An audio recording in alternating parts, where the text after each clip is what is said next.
Muy buenas noches, bienvenidas, bienvenidos al Teatro de la Abadía.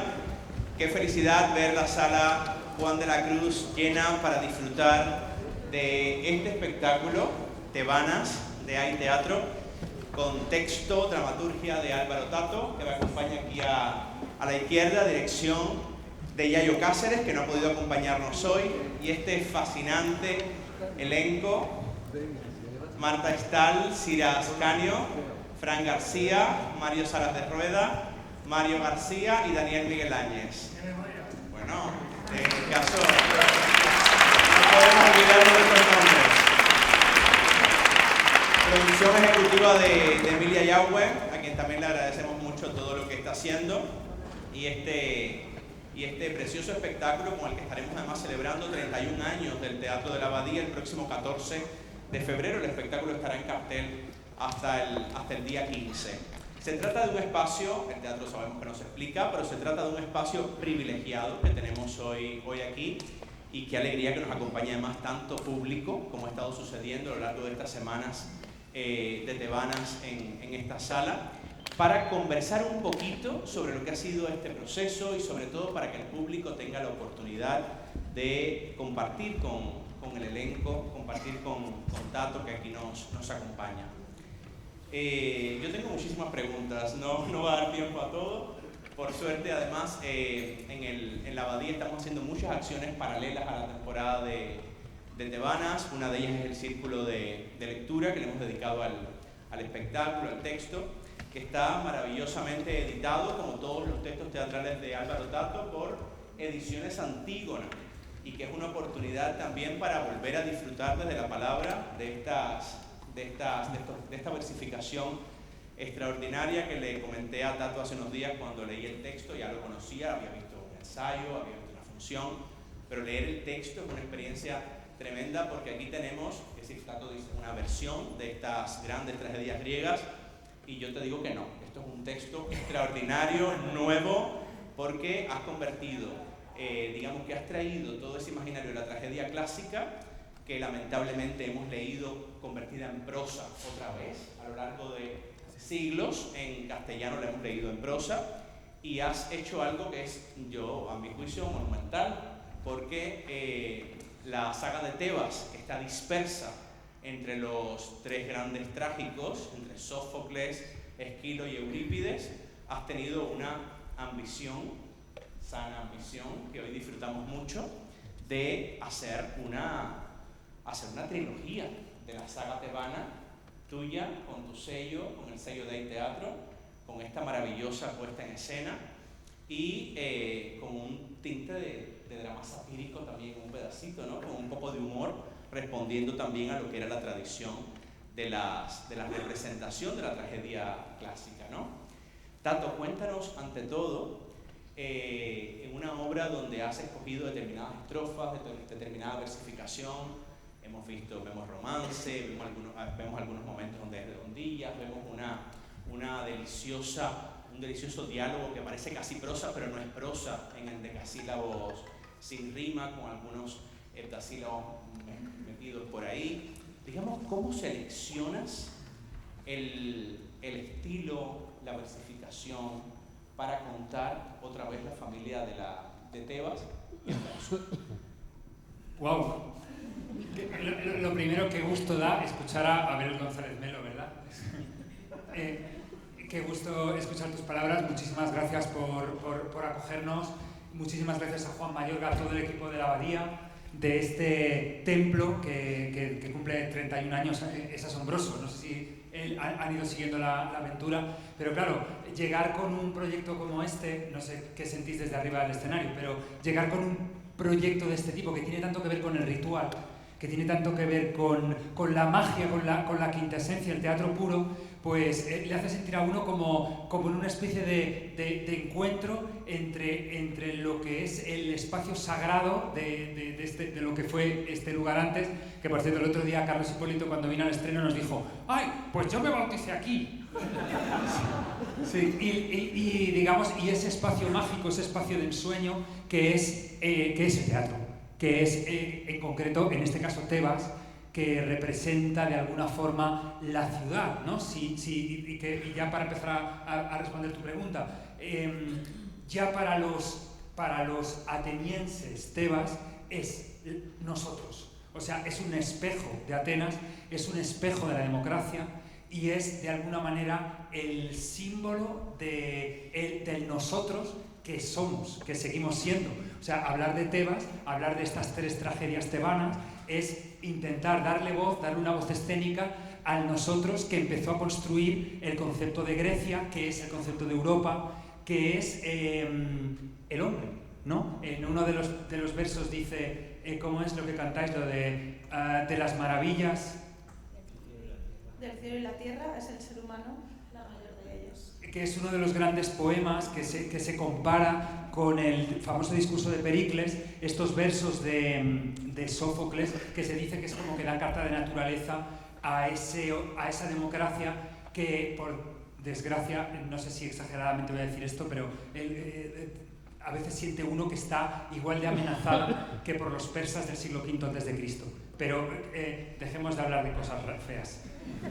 Solamente decirte que desde el punto de vista técnico la labor ha consistido en leer todas las traducciones que podían caer en mis manos, como bien dices, la mayoría en prosa, porque bueno, es como nuestros maestros la mayoría de los maestros nos han legado la tradición, pero intentar recrear mi versión con mi oxidadísimo griego clásico, desde luego, pero intentar reconstruir la poesía esa bruta y ritual que tiene Esquilo, la poesía suave y acuática que tiene Sófocles y la poesía casi prosaica que tiene Eurípides. Intentar hacer una mezcla en una silva blanca de alejandrinos, en decasílabos y octasílabos, efectivamente, para que las palabras, como en los originales, para que crujan, para que no esté dicho en prosa, para que siga sonando el verso impar y, efectivamente, los romances, los romancillos. Y las redondillas en los momentos cómicos y en los momentos cantados. Desde el punto de vista técnico esa ha sido la labor, desde el punto de vista teatral la labor ha sido intentar ser lo más fiel posible a estos genios, a esta base de nuestro teatro, por lo cual todo parecido con Sófocles, con Eurípides y Esquilo lo considero un éxito y todo lo demás ha sido culpa mía. Y de todas formas, si algo no les ha gustado, la culpa es de Yayo, que es el director. Bueno, si decimos que el teatro es la historia y es el lenguaje, pues aquí tenemos que hay teatro y Álvaro Tato nos han regalado una trilogía trágica a la lengua española, no nos la han regalado solo a este escenario y a este público, ya la tenemos aquí para siempre, es nuestra trilogía tebana, porque le has puesto palabras otra vez y has reorganizado el mito y hay decisiones que si nos leemos las obras originales y vamos al texto que ha escrito Tato, hay decisiones argumentales, de selección de personajes, de edición de materiales que pertenecen absolutamente a su autoría y a su concepto y a lo que seguramente en equipo se ha creado a lo largo de todos los meses de trabajo, porque esta obra además lleva meses también girando y repartiendo, no sé si alegría, pero creo que alegría también, alegría, dolor y reflexión por toda la península. Esperemos que todavía le quede mucha vida, ¿no? Otra de las particularidades que tiene este espectáculo, como los que hacen Yayo y Tato con sus equipos, es la riqueza musical de esta función. Y en este espectáculo en particular, además de Yayo, que firma la música original, ha habido una labor de conjunto de varias personas del elenco también, que sois músicos, músicas, y que habéis trabajado en los arreglos, en las composiciones, en los ajustes, y eso nos ha permitido también disfrutar de esta maravillosa polifonía también, ¿no? Mezcla de voces, de registros. Cuéntanos un poco, Marta, ¿cómo ha sido este trabajo? Pues el trabajo digamos que Yayo siempre propone una melodía, un ambiente, y nosotros a través de los instrumentos que tenemos hemos buscado como acompañar a cada escena. Pues tenemos un piano, un sintetizador, una guitarra eléctrica, un instrumento típico griego que es una especie de vasija que Fran nos va a enseñar, que es muy curioso de ver. Esto es una pena que esté tapado, ¿verdad? Sí. Ya que se compró oro, exacto. Nos costó un poco adivinar cómo se tocaba. No se toca así, se toca así. Pero me equivoqué y lo he comprado para zurdos. bueno, yo creo que la idea de lo que hemos buscado con nuestros arreglos, muy bien, lo que hemos buscado con los arreglos musicales era siempre reforzar pues, la idea de la dramaturgia. Si en algún momento había una escena misteriosa, pues jugamos a favor de eso. Luego hay muchos momentos de coro, porque entendemos que es una pieza coral y el coro está constantemente hablando, igual que los personajes, que los actores y que los personajes salen del coro. Las voces muchas veces suenan a coro y por eso muchas veces los instrumentos suenan en conjunto. Y no sé si queréis. Nada más, ¿no? ¿Qué más? ¿No?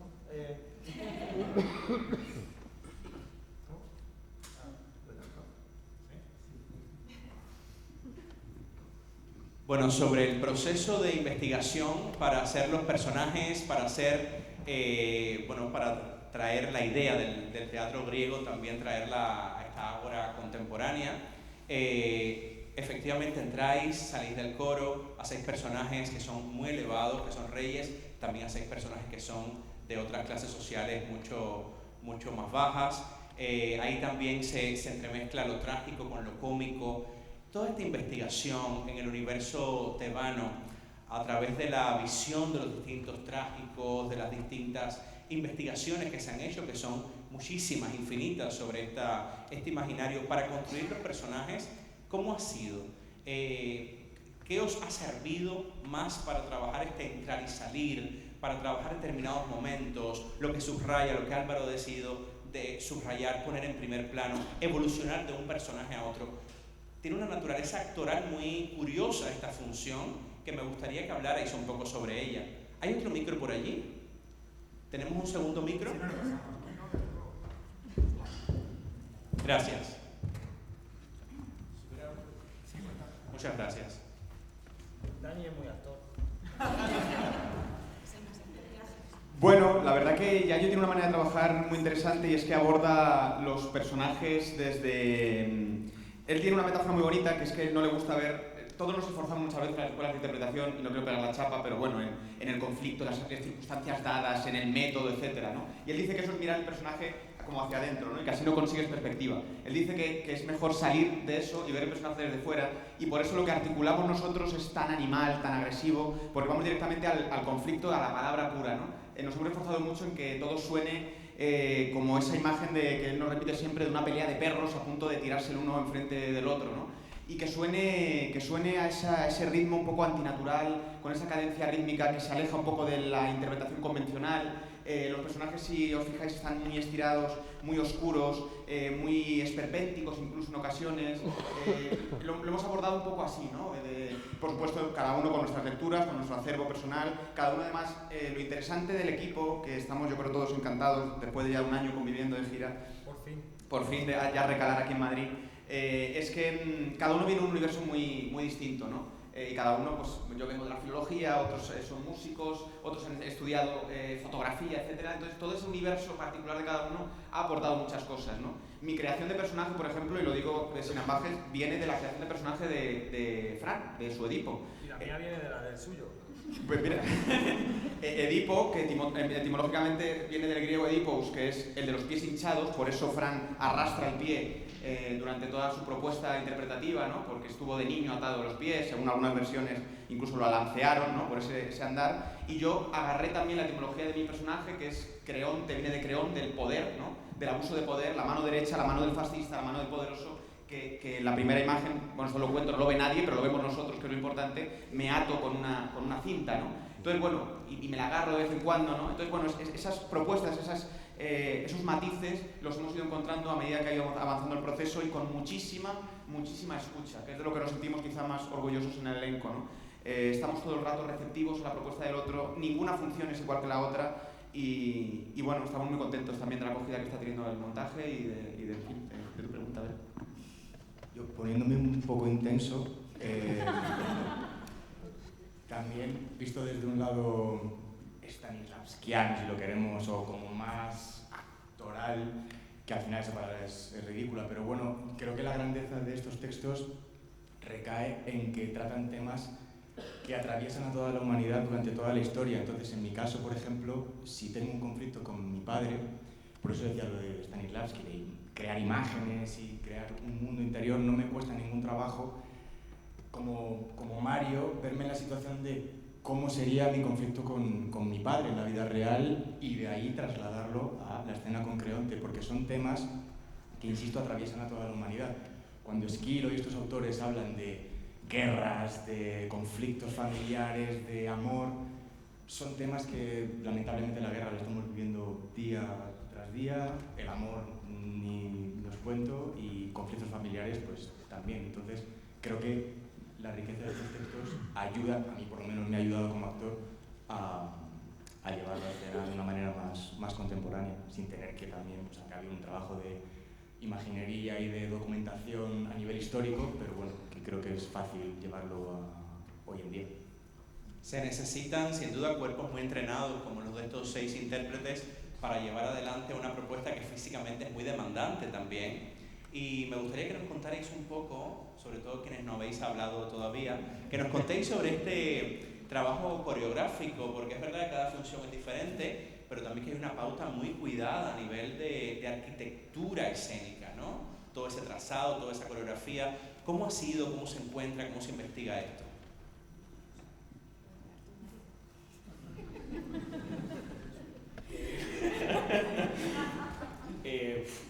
Pues sí que hay, o sea, durante la sala de ensayo hubo un proceso, hay momentos muy técnicos, sí que creo que la función alterna momentos muy técnicos físicamente, claro, yo estoy utilizando ahora en mi movida toda la batalla, sí que lo tenemos muy medido y además en cada teatro, claro, las distancias son diferentes, medimos con los focos, yo siempre rezo por no cargarme un foco con el palo. Y con la cara porque ha pasado en alguna función, pido perdón. Pero sí que hay otro momento donde Yayo también da mucha libertad en esto en la sala de ensayo. Y creo que esto también es lo fascinante de su dirección, que había momentos donde sí que hacíamos cosas muy pautadas y había otras donde confiaba en que orgánicamente íbamos a encontrar el movimiento escénico. Y era así. Y a veces, al principio yo recuerdo, yo llegaba aquí más nuevo, conocía menos a Yayo y era como, Dios, vale, me lanzo aquí, vengo aquí, el violín lo tengo allí. Y entonces de repente el trazado, de forma orgánica, se va sucediendo en el espacio. Creo que eso. Muy bien. Siria, cuenta, sí, Fran. Yo trabajo bastante con Yayo, la verdad, y es un tipo que nos deja hacer realmente lo que nos da la gana. O sea, contrata gente en la que confía y un poco él pues como que te va diciendo, por ahí no, por ahí sí, por ahí, pero realmente lo que es imponer, a nadie nos ha impuesto nada, excepto sí que algunas figuras o coreografías así que evidentemente pues hemos tenido que medir. Pero lo demás se va encontrando a lo largo de los ensayos. Empezamos el día 1 sentados, el día 2 bueno, nos ponemos de pie, el día 3 nos ponemos de pie y a correr, el día 4 nos ponemos de pie y a correr y a hacer dominadas, el día 5 y así sucesivamente, y de repente llevamos 45 ensayos y estás para entrenar y realmente cada día se actualiza la función en el sentido de que todos los días encontramos cosas. Y eso es lo que quería decir antes de la música, que quería decir algo, pero es que cuando mando el micro ya se me había olvidado. Y es que todos los días aparece algo nuevo. O se borra algo anterior, o por ejemplo, ayer había un gag que hoy ya no ha habido. ¿Por qué? Pues porque, no sé, pues hablando con Álvaro, pues a lo mejor pues estamos desactualizados, pues a lo mejor ya pasó de moda esto, ¿no? Entonces, en ese sentido, yo creo que es una compañía en la que siempre todo está vivo. No puedes, o sea, nadie se puede anquilosar de lo que pasó hace un mes, o sea, hace un año en los ensayos, ni en la semana pasada. Realmente, y no estoy exagerando, todo muta así y creo que en parte gracias a la escucha que dice Dani.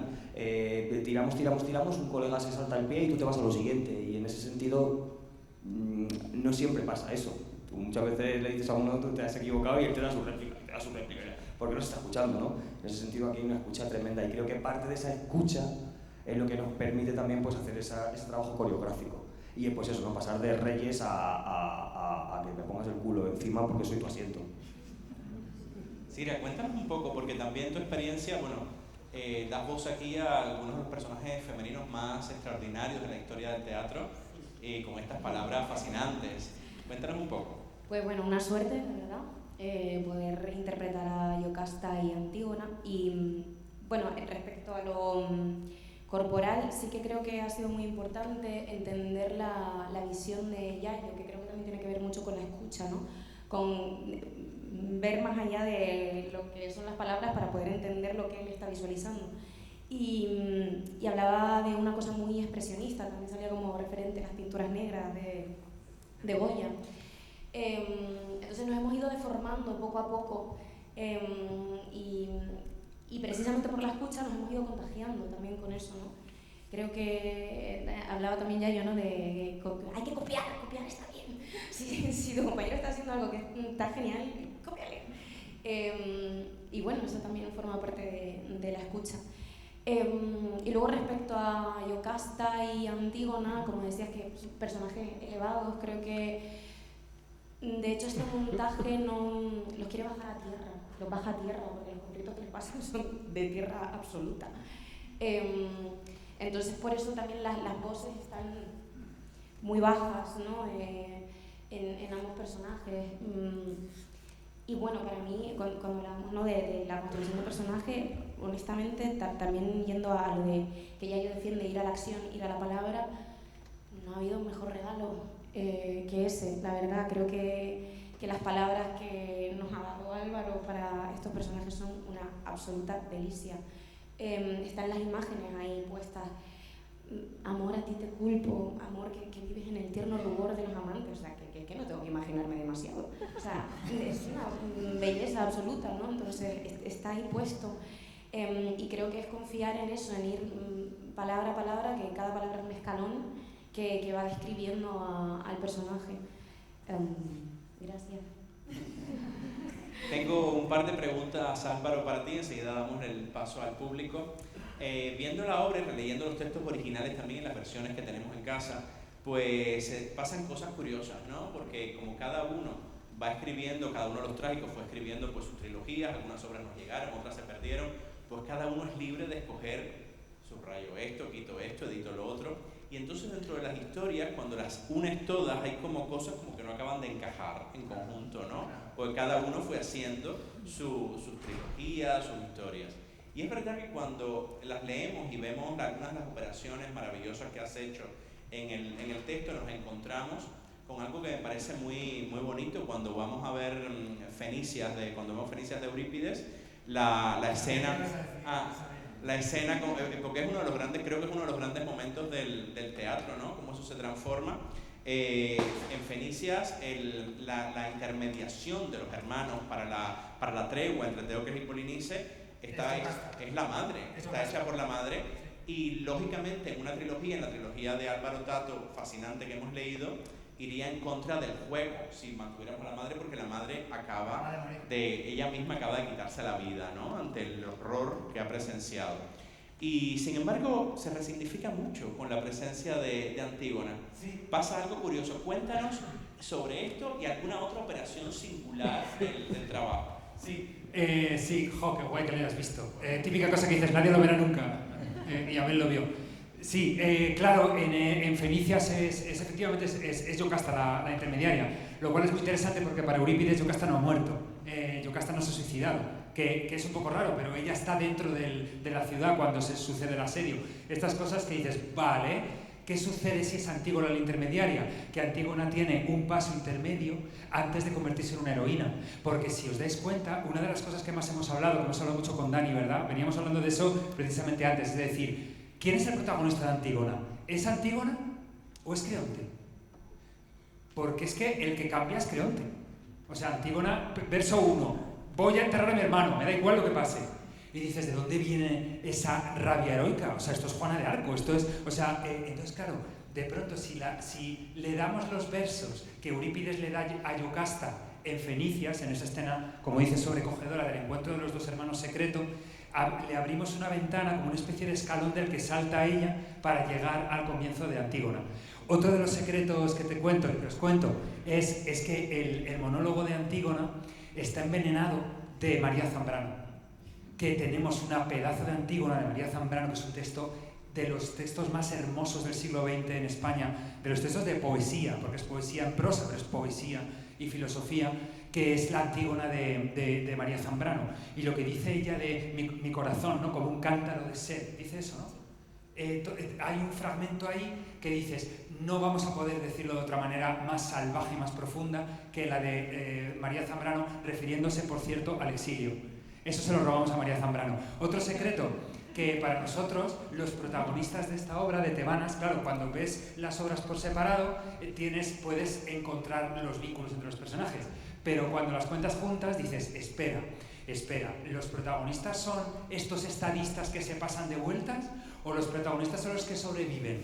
Porque si empiezas a pensar, empiezas a ver que los que están en las 3 obras son Tiresias, o sea, el que está en contacto con los dioses y el que está en contacto con los muertos, Ismene, que es la hermana posibilista, porque es literalmente una posibilista que dice, hermana, vale con lo que dices, pero ¿cómo lo hacemos para no morir en el intento? Bueno, le sale bastante mal. Y sobre todo quizá Creonte como el político, el que pasa por todas las familias, el que está siempre ahí, el que dices, wow, el Creonte, el resbaladizo. ¿Qué pasa? Ha dicho Tony cantó. Y ahí queda dicho todo, sí. Esos son varios secretos. Y el último secreto es que, claro, y el último secreto que te cuento rápido, que en realidad es de dramaturgia, pero es de ese trabajo que los dramaturgos, no sé si te pasa a ti, que tú seguro que también lo haces, que tú, en tu trabajo dramatúrgico, que antes de ponerte con el texto buscas el mayor número de estímulos posibles. En el cine, Pasolini es una de las bases de Tebanos. Bueno, en fin, que uno va buscando cosas antes de lanzarse a hacer la versión. Y en nuestro caso nos fuimos a Tebas, porque dices, hay que ir a Tebas, que está ahí. O sea, claro, a ver qué hay en Tebas. Y claro, porque todo el mundo conoce Atenas, todo el mundo conoce la cosa por Corinto, todo el mundo conoce Olimpia, pero dices, ¿y Tebas? ¿Qué es Tebas? Pues está ahí, claro. O sea, coges un coche y está a 2 horas de Atenas, ¿no? Que alquilas un coche y te plantas ahí. Llegamos a Tebas y claro, en el Google Maps estaban las 7 puertas. Y nosotros estábamos de, ¡vamos a verlas! Claro, y claro, alguien las había puesto en el Google Maps, pero no estaban. Claro, había un ultramarinos, un tal... O sea, claro, Tebas es una ciudad dormitorio de Atenas, o sea, no es nada, es una ciudad... Bueno, claro que es mucho. Pero intentamos ir al río y el río estaba seco. Intentamos ir a las puertas no existían. De pronto vamos por la calle y vemos el Palacio Micénico, pero claro, son 4 piedras. Y lo más fuerte de todo es que decimos, en este mapa está la tumba de... Bueno, hay unas tumbas micénicas que deben ser del siglo XIII-XIV, o sea, encajan exactamente con los labdácidas. O sea, si Antígona fue enterrada viva en algún sitio, es ahí. Nos fuimos para allá y nos encontramos un montículo en el barrio de los talleres mecánicos. O sea, rodeado de talleres mecánicos, un montículo lleno de botellas rotas y de condones usados, perdón por la imagen, pero era lo que nos encontramos, y en medio de eso, unos huecos en la tierra, y dices, esto es Tebanas. ¿Sabes? O sea, esta imagen es Tebanas. No podemos tratar la tragedia como si fuera algo antiguo, algo polvoriento. Está pasando ahora. Hay que lanzarse a la yugular de los espectadores, a la yugular del verso, contarlo, no lo sé. Bueno, eso. Esa imagen nos marcó, ¿no? La Tebas real. Y eso. Sí, la cuestión del tiempo. La obra habla sobre el tiempo, en gran medida también, ¿no? Sobre el paso del tiempo. Lo que estás contando es eso también, esa Tebas y esta Tebas, el teatro de entonces, la tragedia y las tragedias de hoy de las que habla este texto. Y no me resisto a leer el final del primer acto, cuando esa frase fascinante e inolvidable de que abre Edipo, esa duda que se abre en Edipo sobre la felicidad, sobre la realización del ser humano y sobre adelantarnos a determinados juicios sin ver todo el recorrido, esta maravilla de los 3 endecasílabos que cierra esa silba blanca de ese primer acto, que es que nadie considere que es feliz hasta que llegue el fin de su existencia y haya vivido a salvo del dolor. Tato nos pone también ante la perspectiva pues, de las relaciones humanas, ¿no? La obra es una obra sobre tejidos humanos, sobre la visión que tenemos de los otros también, cómo los otros nos miran, qué capacidad y qué espacio para la compasión existe en este mundo aún, ¿no?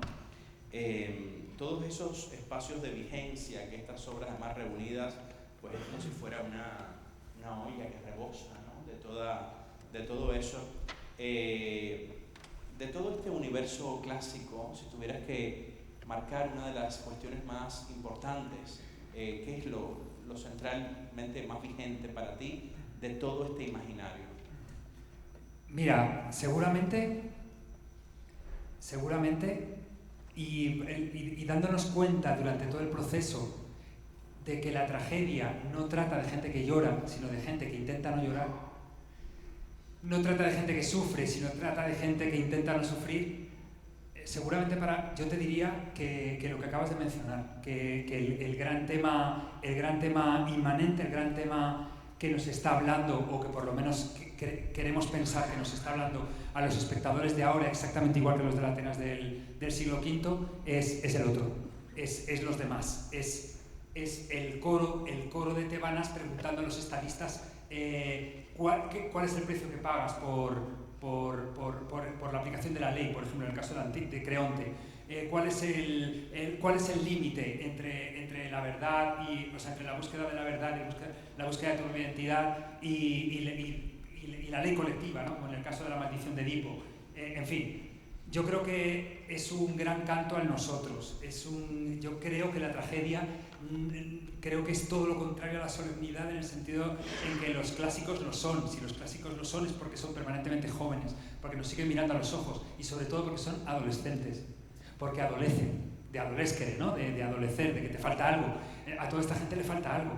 Por eso nos encanta trabajar con gente joven, porque pensamos, esta peña, esta gente, estos estadistas y este coro seguramente tenían la edad de Cira y de Fran y de Marta y de los Marios y de Dani.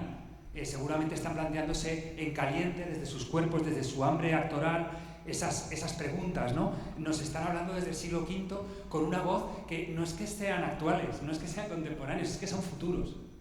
O sea, es que son como las respuestas que intentemos darle a las preguntas que nos formulan los grandes trágicos y los grandes teatreros en el escenario, son las que van a marcar el destino de nuestros hijos. No es para nosotros, es como... ¿No os pasa eso con el teatro? Que es un refugio del presente, que es donde todavía podemos hacernos las preguntas sin mirar al móvil. ¿Sabes? Lo digo en serio, ¿sabes? Sin diferir el puro sentido de la palabra analogía, ¿no? De lo contrario a lo digital. De estarnos todos juntos, estamos en un ritual durante 1 hora y media. Este ritual no es nada cómodo, lo sabemos. Hay unos rituales como en Vive Molière, que era muchísimo más cómodo, mucho más divertido, pero este ritual va a un lugar que yo creo que como ciudadanos nos dice, joder, cómo me enrollo, perdón, pero como ciudadanos nos dice qué futuro vamos a construir o cómo podemos plantear el futuro, qué vamos a hacer con nuestros hijos. Vamos a permitir que siga sucediendo esto, porque sigue sucediendo lo mismo. Son las preguntas que nos importa compartir en el Teatro de la Abadía, y qué suerte teneros para poderlas compartir y teneros a vosotras y a vosotros también, porque sin el público no existiría el teatro. Es el momento para preguntas, comentarios. Enmiendas a la totalidad, insultos, declaraciones de amor. Hola, lo primero de todo me ha encantado, o sea, he estado como todo el primer semestre estudiando todas las tragedias griegas, y verlo por primera vez en persona ha sido como un placer y un disfrute enorme. Y luego también yo quería preguntar, para un trabajo de clase también, sobre por qué es importante mantener este teatro de hace 2500 años en el presente, y qué puede aportar como sociedad contemporánea, porque al final las guerras siguen aquí, la tragedia sigue aquí, pero desde un enfoque, desde el teatro, ¿por qué sigue siendo importante representar estas historias? Sí, es un poco abierto y creo que a veces... Sí, está bonito que respondéis vosotros. Yo solamente te voy a decir lo que decía María Zambrano precisamente en Antígona, que era que nosotros, el ser humano, no solo necesita ver o leer las historias, sino que necesita volver a vivirlas. O sea que, hablando de la literatura, de la pintura, de todo, dice, el teatro siempre vivirá porque el ser humano no solo necesita leer o releer las historias, sino vivirlas, volver a vivir. Yo creo que porque realmente se está formulando la misma pregunta desde hace 25.000 años en todo el arte. Y creo que es que precisamente a día de hoy es más que nunca importante preguntarnos qué leyes tenemos que seguir, si las leyes de los dioses, no me malinterpretéis como los dioses como tal, o el ordenamiento jurídico. Porque para el ordenamiento jurídico hay muchas cosas que son ilegales o que son legales, pero para los dioses no lo son. Para mí, te respondo personalísimamente, o sea, no es ninguna respuesta filosófica ni objetiva ni nada. Yo, desde mi punto de vista, es el sentido de los clásicos a día de hoy. Creo que siguen diciendo cosas... a mí no, la mayoría de las cosas de hoy no me interesan. voy a ver el teatro y veo y no me interesan las cosas que hablan, no me interesan los conflictos, no me interesa lo que escribe la mayoría de los dramaturgos contemporáneos. Personalmente, no me interesa. Me parecen problemas del primer mundo. Me parece que lo duro está en los clásicos, siempre lo ha estado. Que no digo que no haya dramaturgos que no escriban pues, ni muchísimo menos, ¿no? Ni muchísimo menos. De hecho, admiro a grandes dramaturgos y dramaturgas, pero creo que los que pusieron ahí todo y los que lo dejaron todo fueron los clásicos. Y creo que hasta hoy nadie ha vuelto a hacer lo mismo. Pero es una pregunta personalísima. Ahora te van a responder todos mis compañeros a tu pregunta. ¿Alguna otra intervención?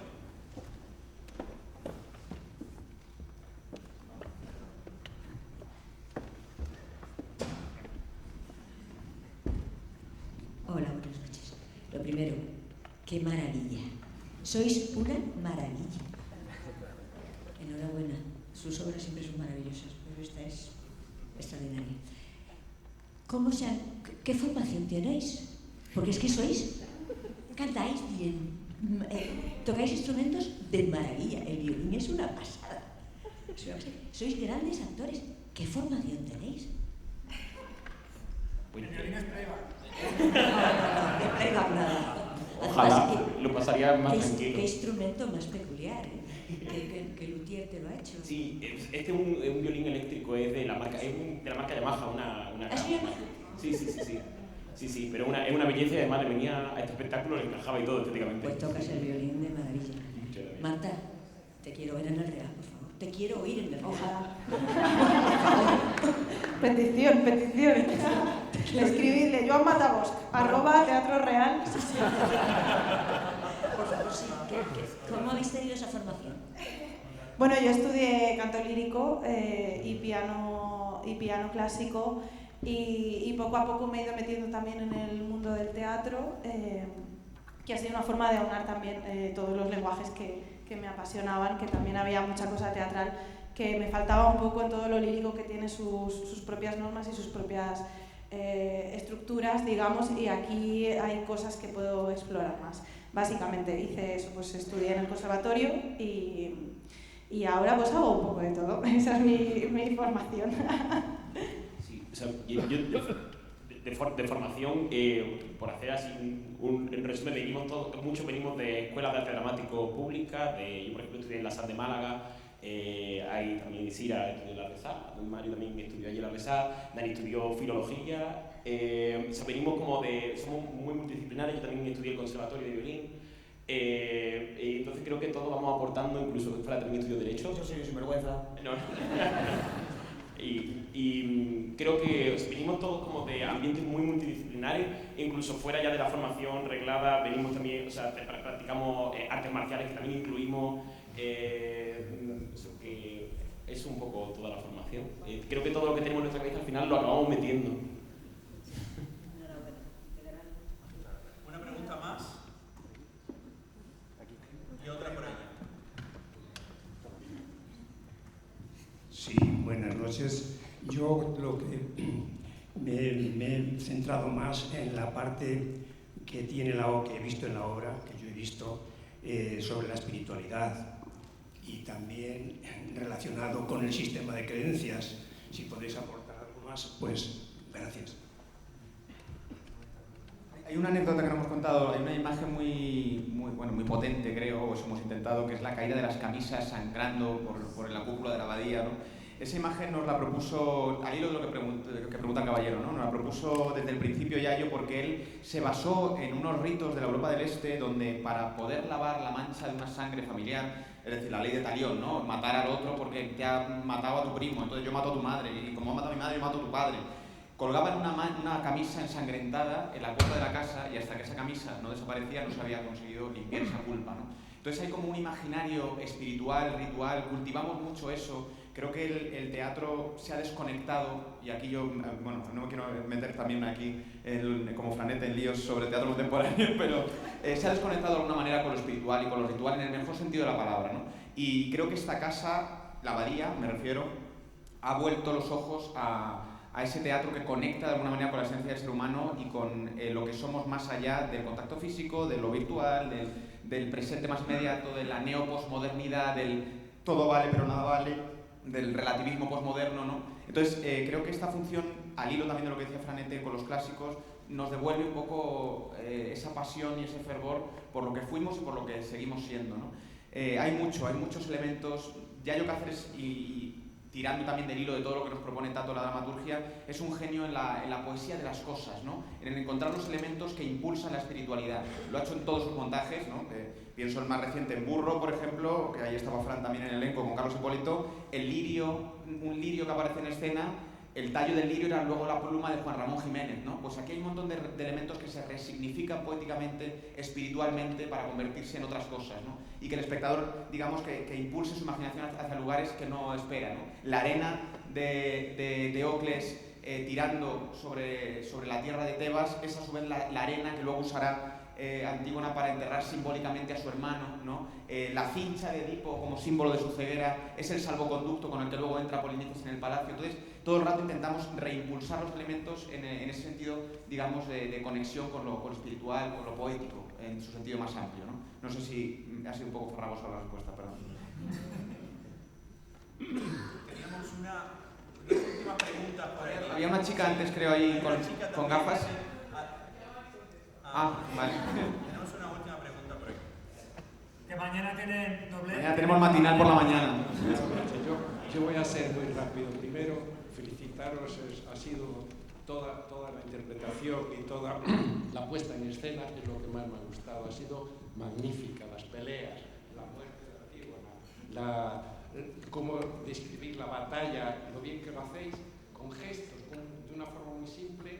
Nos estáis metiendo en la cabeza una gran batalla, como si fuera con las flechas, con las escopetas, con las espadas clavándose. Es que es magnífica, de una forma simple, habéis amplificado y habéis transmitido fenomenalmente una tragedia horrorosa. Y después, digo, como lo único que he echado un poco, a lo mejor es por mis años y por el oído, pero no sé, el sonido, quizás amplificado por esta forma, se me han escapado parte del diálogo, pero bueno, la escenografía era tan clara que ni siquiera hacía falta casi diálogo. Después una cosa graciosísima, que no sé, la parte humorística de la puesta a punto con la realidad española en este momento, más o menos eso he entendido, sale uno con acento gallego. ¿Por qué? Podría ser. Porque soy una sinvergüenza. ¿Qué gallego he dicho? Y solo quiero decir una última cosa, no tengo nada en contra, no sé por qué lo digo, una cosa, no sé por qué hablo así. Solo quiero decir una última cosa. No tengo nada en contra del teatro contemporáneo. ¿Quiere que le sigan llamando? Estoy dispuesto a trabajar con todo el mundo. No tiene nada en contra del teatro contemporáneo gallego. En la Abadía, clásicos y contemporáneos, clásicas y contemporáneas, nos estamos mezclando siempre. Por eso nos da tanta alegría recibir una vez más a Yayo Cáceres, Álvaro Tato. Hay teatro sobre este escenario, recibir a los clásicos griegos, que son también los clásicos de hoy, porque aquí está Álvaro Tato, maestro, que ha escrito esta obra otra vez, y que estos cuerpos y estas voces y estas mentes y estas almas las interpretan cada vez sobre este escenario. Posiblemente sí, estamos ante el ritual que nos preserva del ruido del mundo, ¿no? Y que nos hace reflexionar, pensar y reconocernos en los otros, en las otras personas. Muchísimas gracias, Hay Teatro, Yayo, Álvaro, todo el equipo de la compañía, y gracias a ustedes, porque sin ustedes no estaríamos aquí.